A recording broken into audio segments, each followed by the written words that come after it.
নমস্কার। এর মধ্যে আপনারা অনেকেই আমাকে বিভিন্ন কিছু নিয়ে রিডিং করার জন্য বলেছেন, কমেন্ট সেকশনে বলেছেন, কেউ হোয়াটসঅ্যাপে বলেছেন।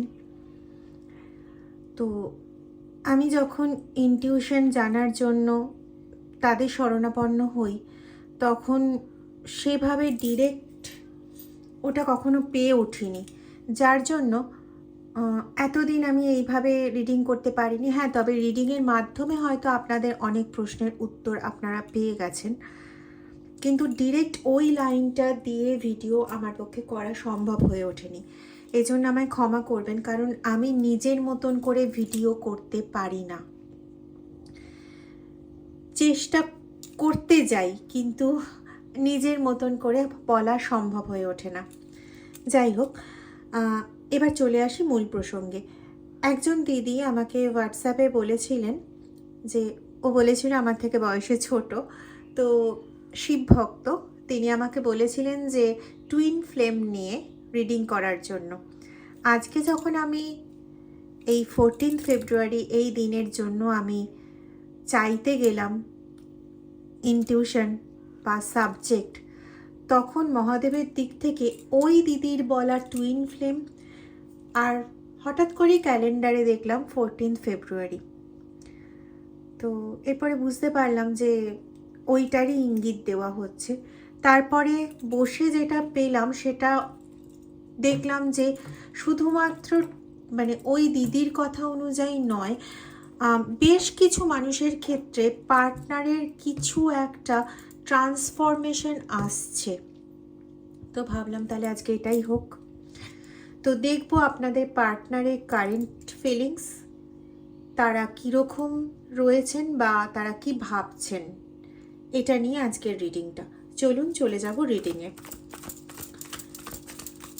আগেই বলি, রিডিংটা টাইমলেস, রিডিংটা জেন্ডার স্পেসিফিক নয়, রিডিংটা সমস্ত ধরনের মানুষের জন্য কমন, জেনারেল, কালেকটিভ রিডিং, আপনাদের এনার্জির ওপর দাঁড়িয়ে রিডিং। তো যতটা ম্যাচ করবে ততটা নেবেন, বাকিটা অন্যদের জন্য ছেড়ে দেবেন বা ডিভাইন গাইডেন্স হিসেবেও নিতে পারেন।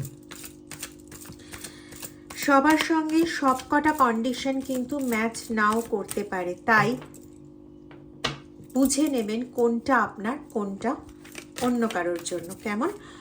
আর যদি মনে দ্বিধাদ্বন্দ্ব থাকে এবং সেই দ্বিধাদ্বন্দ্ব থেকে মুক্তি পাওয়ার জন্য কোনো রকম পার্সোনাল রিডিং নিতে চান আমার থেকে, তাহলে পরে আমার ডেসক্রিপশন বক্সে দেওয়া নাম্বারে প্লিজ হোয়াটসঅ্যাপ করে রিডিং টাইম বুক করে নেবেন। চলুন দেখা যাক কি বার্তা আসে আপনার পার্টনার রিলেটেড। আবারও বলছি, রিডিংটা কমন, জেনারেল, জেন্ডার স্পেসিফিক নয়।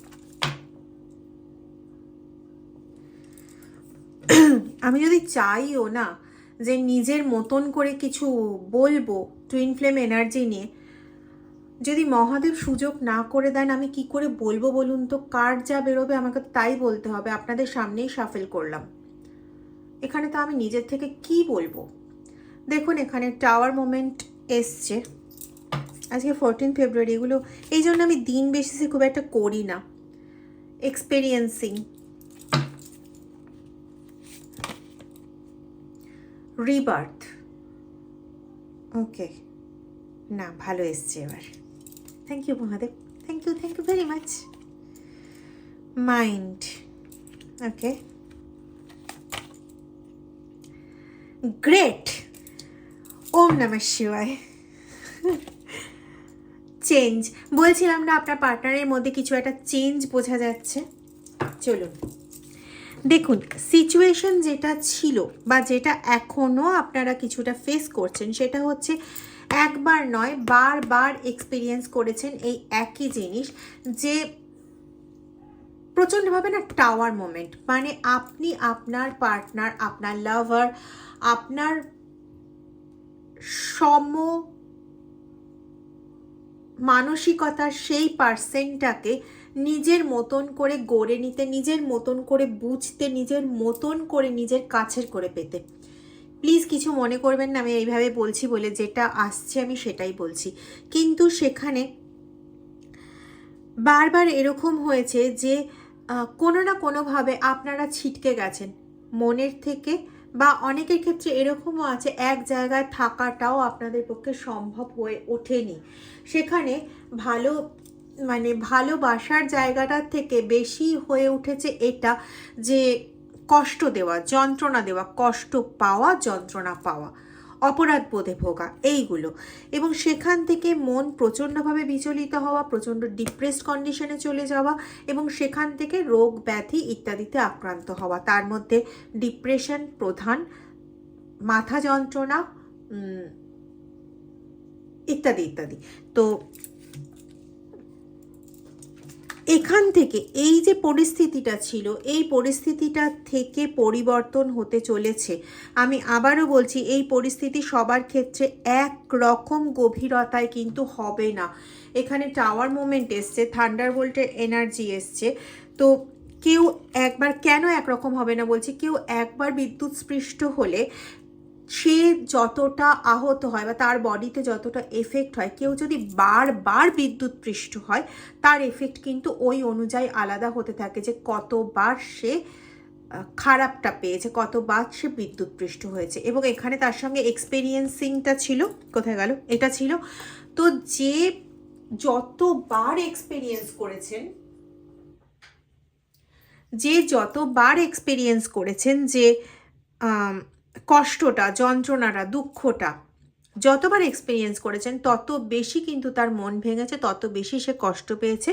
এবং এখানে যে শুধুমাত্র পার্টনারের জন্য মন ভাঙা তা তো নয়, রীতিমতন এটা ব্ল্যাক ম্যাজিকের অ্যাক্টিভিটি, আপনারা সবাই জানেন।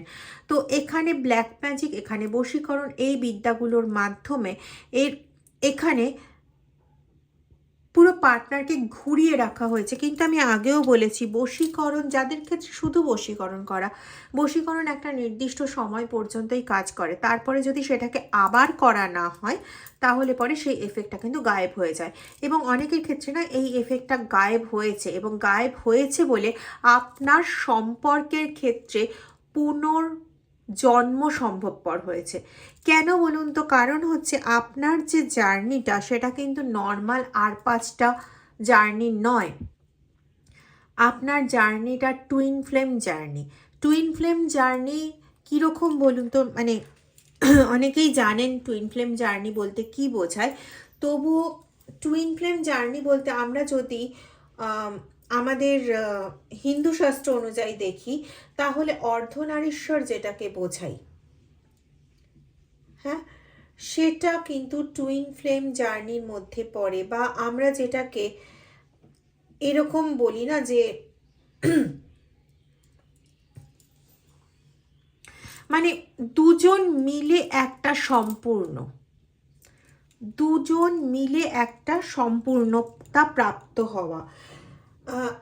একটা বলা যেতে পারে না, টুইন ফ্লেমকে বলা হয় মিরর সোল, মিরর সোল। হ্যাঁ, মানে পুরোপুরি আয়নায় দেখলে পরে একে অপরকে চিনতে পারা যায়। মানে আমি আয়নায় আমার যে প্রতিচ্ছবিটা দেখছি, সেটা ওই প্রতিচ্ছবিটা আমি নয়, আমার partner.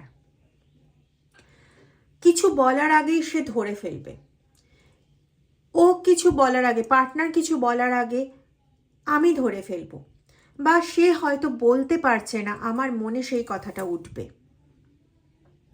That is twin flame journey. শুধুমাত্র এটুকুনি না, একটা মানে বড় রকমের একটা গভীর কানেকশন আছে, যে কানেকশনটা থাকার জন্যই কিন্তু একে অপরকে সব কিছু বলে বলে বোঝাতে হয় না, সে নিজে বুঝতে পারে।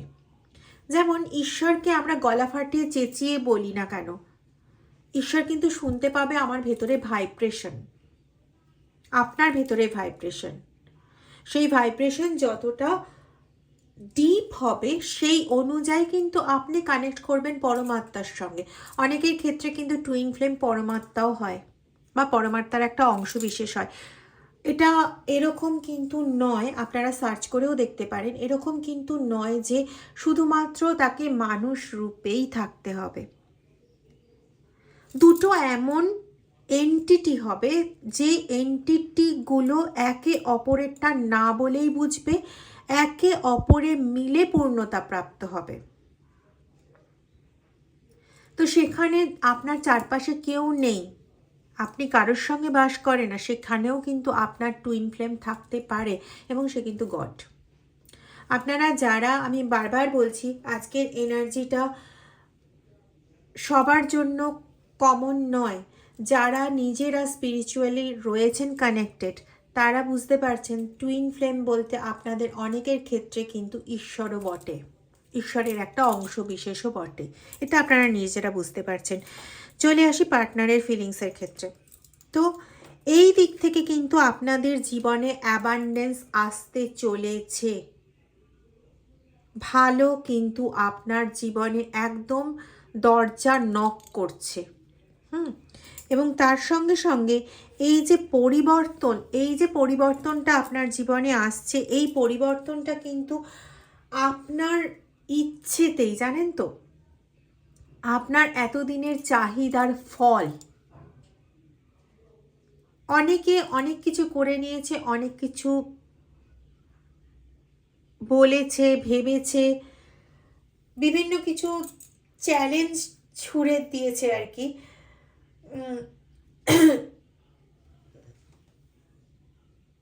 এটাও তো ঘটনা না, যে আমরা যখন টুইন ফ্লেম জার্নিতে চলি, চট করে কিন্তু একে আরেকজনের সঙ্গে চট করে মেশা যায় না। সেখানে না অনেক যন্ত্রণা আসে, অনেক তিক্ততা আসে। সবার ক্ষেত্রে আসবে এটা নয়, কিন্তু বেশ অনেক কিছু ক্ষেত্রেই প্রচুর যন্ত্রণা আসে। হ্যাঁ, সেখানে নিজের সঙ্গে নিজের একটা আমরা দেখে হয়তো পরে মনে করব যে কি টুইন ফ্লেমে তো শুধু নিজের স্বার্থ দেখে চলছে, এ তো শুধু নিজের সঙ্গে নিজের কানেকশন রাখছে, এ খুব একটা রোম্যান্টিক পার্সন নয়। সেপারেশনের মতন জিনিসও কিন্তু আমরা ফিল করতে পারি, কিন্তু তার মানে এটা নয় যে আপনার পার্টনার আপনার টুইন ফ্লেম নয়। এখানে কিন্তু আমি অনেকের এনার্জি পাচ্ছি, বিশেষ করে 3-3-3-4-4-4 এরকম কম্বিনেশনের এনার্জি। এখানেও তো 3 ছিল। এরকম কম্বিনেশনের এনার্জি পাচ্ছি যারা মানে টুইন ফ্লেম জার্নিতে আছেন। আর্কঅ্যাঞ্জেল মাইকেলের কাছে না ম্যানিফেস্ট করুন প্রচণ্ডভাবে যে ডার্ক এনার্জির জন্য, কারণ আপনাদের টাওয়ার মোমেন্ট এসছে, তো যে ডার্ক এনার্জির জন্য আপনাদের জীবনের সমস্ত কিছু ছাড়খাড় হয়ে গেছে। সবার ক্ষেত্রে একরকম নয়, আমি বারবার বলছি, এটা কিন্তু কমন রিডিং। যারা যারা অলরেডি সেপারেট কন্ডিশনে রয়েছেন কিন্তু আপনারা জানতেন যে আপনার টুইন ফ্লেম, প্লিজ কোনো রকম অ্যাকশন নিন এবং ম্যানিফেস্ট করুন, কন্টিনিউ ম্যানিফেস্ট করুন। এটাই কিন্তু আজকের মেন রেমেডি। আর্কঅ্যাঞ্জেলের কাছে ম্যানিফেস্ট করুন যে আপনার এই যে সমস্ত ডার্ক এনার্জি, ডার্ক বাউন্ডারিজ, এগুলোকে সরিয়ে দিয়ে যাতে আপনার সম্পর্ককে আবার নতুন করে সৃষ্টি করে। খুব ভালো করে খেয়াল করে দেখুন, এখানেও কিন্তু 3 রয়েছে।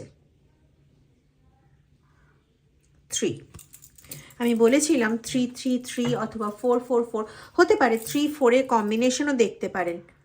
ঠিক আছে, আপনি যে জিনিসটা আপনি যে জিনিসটা এক্সপিরিয়েন্স করেছেন এর আগে, তার মানে এটা নয় কিন্তু যে এই জিনিসটা আবারও এক্সপিরিয়েন্স করবেন, বরং ওই যে এক্সপিরিয়েন্সটা করেছিলেন ওখান থেকে আপনি শিক্ষা পেয়ে গেছেন, যে শিক্ষাটা ভবিষ্যতে কিন্তু আপনি ভুলবেন না, ভুললে কিন্তু চলবে না। যে কিভাবে আপনি আপনার পার্টনারকে হারিয়েছেন বা কিভাবে আপনার পার্টনারের থেকে সেপারেট হয়ে গেছেন, এই জিনিসের যে এক্সপিরিয়েন্সটা আপনি করেছেন, বা ওই সময় আপনারা কেউ কেউ এটাও বুঝতে পারছেন যে পার্টনারকে ওই সময় অতটা রেগে ওর প্রতি রিয়াকশন দেখানো ঠিক হয়নি, ওকে আস্তে আস্তে ওই সময় বোঝানো উচিত ছিল, বা ওই সময়টাতে বোঝান মতো কন্ডিশনে ও ছিল না, ওকে ওই সময় ছেড়ে দিয়ে পরে ধরা উচিত ছিল, তাহলে আমাদের সম্পর্কটা আজকে এরকম তিক্ততার জায়গায় যেত না। এরকম অনেকে এক্সপিরিয়েন্স করেছেন। তো সেটাই বলবো, এই এক্সপিরিয়েন্সগুলো না মনে রাখবেন, ভবিষ্যতে কিন্তু কাজে লাগতে পারে। কারণ আপনাদের সম্পর্ক, আপনাদের সম্পর্ক এমনই একটা সম্পর্ক না, ঈশ্বরের দ্বারা নির্মিত সম্পর্ক। টুইন ফ্লেম এনার্জি অবশ্যই ঈশ্বরের দ্বারা নির্মিত হয়, নিজের থেকে হয় না কিন্তু। তো এই যে সম্পর্কটা, এটার ওপর অনেকেরই কিন্তু লোভ রয়েছে, অনেকেরই হিংসা রয়েছে। তো হিংসার বশে মানুষ কি না করে, ওই যে বলে না কি জানো, শত্রুর শেষ রাখতে নেই। তারপরে প্রেম আর কি আরেকটা জিনিস যেন, যেখানে সমস্ত যুদ্ধই জায়েজ, এরকম টাইপের কথা আছে, তো আমার মনে পড়ছে না। তো আপনার এই কন্ট্রোলিং এবিলিটি, যে জিনিসটা আপনি ওখানে শিক্ষাস্বরূপ পেয়েছিলেন, যে আপনাকে নিজেকে বোঝাতে হবে, কন্ট্রোল করতে হবে, আর আপনাদের সম্পর্কের চারপাশে যে মানুষগুলো ঘুরঘুর করে, সেই মানুষগুলো কীরকম সেটা আপনাকে বুঝতে হবে। আফটার অল আপনি একজন স্পিরিচুয়াল পারসন, অবভিয়াসলি সেও স্পিরিচুয়াল পারসন। দুজনে মিলে অনেক ক্ষেত্রে এটাও হয়, আমি আবারও বলছি, কালেকটিভ রিডিং, জেনারেল রিডিং, তবু আপনাদের অনেকের ক্ষেত্রেই এটা মিলবে, যে আপনাদের ক্ষেত্রে এরকমও হয়েছে যে দুজনে যখন এক জায়গায় থেকেছেন, শান্তিতে থেকেছেন, তখন দুজনেই স্পিরিচুয়ালি ইনভলভ হয়েছেন, দুজনেই মেডিটেশন করতে পেরেছেন খুব ভালোভাবে। মানে এরকম নয় কিন্তু যে সে মেডিটেশন করতো না বা সে পুজো টুজো করতো না, হঠাৎ একটা সময় পরে তার এমন কিছু পরিবর্তন হলো মানসিক এবং অন্য কিছু, যে সে বাধ্য হলো বা তাকে বাধ্য করা হলো পুজোর থেকে সরে যেতে। আপনার কাছে জিনিসটা শুধু বাহ্যিক দেখা ছিল, যে সে পুজো করতে করতে হঠাৎ করে পুজো করা বন্ধ করে দিল, হঠাৎ করেই সে এটা করলো। হ্যাঁ, তারপরেও যে আপনার সঙ্গে সে কখনো মন্দির যায়নি সেটা নয়, কারণ ঈশ্বরের কৃপা আপনার উপরও যেরকমভাবে মানে রয়েছে, ঠিক সেইভাবে ঈশ্বরের কৃপা তো তার ওপরও রয়েছে। এবং সে যদি একবার এগিয়েছে, তো ঈশ্বরও তার দিকে এগিয়ে এসছে, কারণ টুইন ফ্লেম জার্নি এটা কোনো নর্মাল কোনো কিছু নয়ই। হ্যাঁ, তো সেই জায়গায় দাঁড়িয়ে আজকে তার মনেও কিন্তু কোথাও না এই জিনিসগুলো কাজ করছে। আজকে যখন সমস্ত কিছু ছাড়খাড় হয়ে যাওয়ার পর, এধার ওধার হয়ে যাওয়ার পর, সে নিজেকে একা পাচ্ছে, এটা আপনিও বুঝতে পারছেন। যদি আপনারা এক জায়গায়ও থাকেন, তবুও সে নিজের মধ্যে যে গুমরাচ্ছে, এটা আপনি কোথাও বুঝতে পারছেন। হ্যাঁ, হয়তো আপনাকেই দোষ দিচ্ছে সে এখন, যে আপনি সময় দেননি, বা আপনি তো নিজের ছাড়া কিছু বোঝেন না, বা আপনি তো বাচ্চা ছাড়া কিছু বোঝেন না, বা আপনি কিছু বোকার মতন কাজ করেছেন, এই সমস্ত বিভিন্ন কিছু আপনাকে বলছে।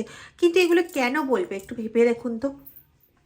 যদি তার মনে কোনো রকম কথাবার্তা না আসে যে এটা সে ভুল করেছে বা ওটা সে ভুল করেছে, এটা যদি তার মনে না আসে, তাহলে সে আদৌ আপনাকে দোষারোপ করতে যাবে? তার কাছে যদি পুরো জিনিসটা স্বাভাবিকই হয়, যে ঠিক আছে, ঝামেলা হয়েছিল, ছাড়াছাড়ি হয়েছে, বা আলাদা আলাদা আছি, একই ঘরের মধ্যে থেকেও সেপারেটেড আছি, যদি এটাই নর্মাল হয়ে থাকে, তাহলে তো তার মনে কোনো খারাপ লাগা আসবে না, তার মনে তো দাগ কাটবে না যে এক জায়গায় থেকেও আলাদা। বা আজকে দুজনে দুদিকে দাগ কাটছে, মানে কোথাও সম্পর্ক থেকে তারও একটা চাহিদা রয়েছে, আর সেই চাহিদাটা রয়েছে, কিন্তু সে নিজের দিকে তাকাতে পারছে না। অনেকেই আছি আমরা নিজেদের দিকে তাকাতে জানি না, আর তার ওপর যদি কোনো রকম ক্রিয়া থাকে, তাহলে তো বলাই বাহুল্য। কিন্তু সে নিজের দিকে তাকাতে পারছে না, কিন্তু একটা কিন্তু কোথাও মনে কাজ করছে যে কিছু তো ঠিক নেই, যার জন্য শান্তিতে বসতে পারছি না, খেতে পারছি না, শুতে পারছি না, শান্তিতে ঘুমোতে পারছি না। এই জিনিসটা আপনার পার্টনারের মধ্যে আসছে কেন? নিজেই ভেবে দেখুন। কোনো জিনিস কখনো যুক্তি ছাড়া মানবেন না। আজকে আমিও এই কথাগুলো বলছি বলে হ্যাঁ দিদি ঠিক বলছেন না, আমি বারবার বলি, আগে যুক্তি সহ বিচার করুন, তারপরে। যুক্তি ছাড়া কিন্তু কোনো কিছু হয় না। মোমেন্ট টু মোমেন্ট এই যে এত অস্থিরতা কেন, কিসের জন্য?